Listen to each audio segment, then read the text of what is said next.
ഇന്ന് എന്താണ് special? Butter chicken and ghee rice. കഴുകി വൃത്തിയാക്കിയ ചിക്കനിലേക്ക് കുറച്ച് തൈര്, മുളക് പൊടി, മഞ്ഞൾപ്പൊടി, മല്ലിപ്പൊടി, ഗരം മസാല, ജീരകപ്പൊടി ആൻഡ് ജിഞ്ചർ ഗാർലിക് പേസ്റ്റ്, പിന്നെ സോൾട്ടും ലൈമും കൂടെ ഒഴിച്ചിട്ട് മാരിനേറ്റ് ചെയ്ത് 30 മിനിറ്റ്സ് വയ്ക്കുക. ഗീ റൈസിന് വേണ്ട ബസ്മതി റൈസ് ഞാനിവിടെ വെള്ളത്തിലിട്ടിരിക്കുന്നത് 10 മിനിറ്റ്സ് ഇത് വെള്ളത്തിൽ കിടക്കാൻ പാടുള്ളൂ. പിന്നെ ഒരു പാൻ വെക്കുക, അതിലേക്ക് ബട്ടർ ഇടുക, ചിക്കൻ ഒന്ന് വറുത്തെടുക്കുക.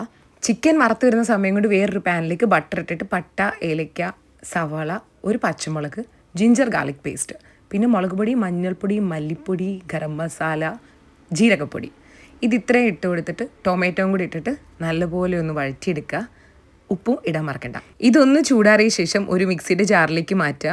അതിൻ്റെ കൂട്ടത്തിൽ കുറച്ച് കാഷ്യൂം കൂടെ ആഡ് ചെയ്യുക. എന്നിട്ട് ഇതുപോലെ നല്ല പേസ്റ്റ് രൂപത്തിൽ അരച്ചെടുക്കുക. അതേ പാനിലേക്ക് തന്നെ കുറച്ച് ബട്ടർ ഇടുക, മുളക് പൊടി ഇടുക, ഈ അരച്ച് വെച്ച പേസ്റ്റും അതിനോടൊപ്പം കുറച്ച് വെള്ളം ഒഴിക്കുക, ഫ്രഷ് ക്രീം ആഡ് ചെയ്യുക, പിന്നെ നല്ലോണം ഒന്ന് ഇളക്കി കൊടുക്കുക. ഇന്ന് ചൂടായി കഴിയുമ്പോഴേക്കും നമ്മൾ വറുത്ത് വെച്ചിരിക്കുന്ന ചിക്കനും ആഡ് ചെയ്ത് കൊടുക്കുക. മല്ലിയിലയും കസൂരി മേത്തിയും ആഡ് ചെയ്യുക. നമ്മുടെ ബട്ടർ ചിക്കൻ ഇവിടെ റെഡി ആയിട്ടുണ്ട്. ഗീ റൈസ് ഉണ്ടാക്കാം, വാ. ചട്ടി വയ്ക്കുക. ഞാനിവിടെ സൺഫ്ലവർ ഓയിൽ ഒഴിച്ചേക്കുന്നത്. കാഷ്യൂ ഇട്ട് കൊടുക്കുക. ഒന്ന് ഗോൾഡൻ കളർ ആകുമ്പോൾ കോരിയെടുക്കുക. അതുപോലെ തന്നെ ഒനിയൻ ആഡ് ചെയ്ത് കൊടുക്കുക. അതിലേക്ക് കുറച്ച് ഉപ്പിട്ട് കൊടുക്കുക. വറുത്ത് കോരിയെടുക്കുക. വെള്ളം തിളപ്പിക്കാൻ വേണ്ടി വെക്കുക. അരി വേവിക്കാനുള്ള പാത്രത്തിലോട്ട് നെയ്യ് ഇട്ട് കൊടുക്കുക. പട്ട, ഏലക്ക, ജാതിപത്രി, ക്ലോവ് ഇത്ര ആഡ് ചെയ്ത് കൊടുക്കുക. ഒനിയനും ആഡ് ചെയ്യുക. ഇതെല്ലാം ഒന്ന് വഴറ്റി വരുമ്പോഴേക്കും അരി കഴുകി വെച്ചേക്കുന്നത് ആഡ് ചെയ്യുക. ഒരു 5 മിനിറ്റ് ഇതൊന്ന് വറുത്തെടുക്കുക. അതിനുശേഷം ഇതിലേക്ക് അരി നമ്മൾ എത്രയാണോ എടുത്തത് അതിൻ്റെ ഇരട്ടി ചൂടുവെള്ളം ഒഴിച്ചു കൊടുക്കുക. ഒന്ന് തിളച്ച് വരുമ്പോഴേക്കും ഉപ്പും ലൈമും ആഡ് ചെയ്ത് കൊടുക്കുക. എന്നിട്ട് അടച്ച് വെച്ച് വേവിക്കുക.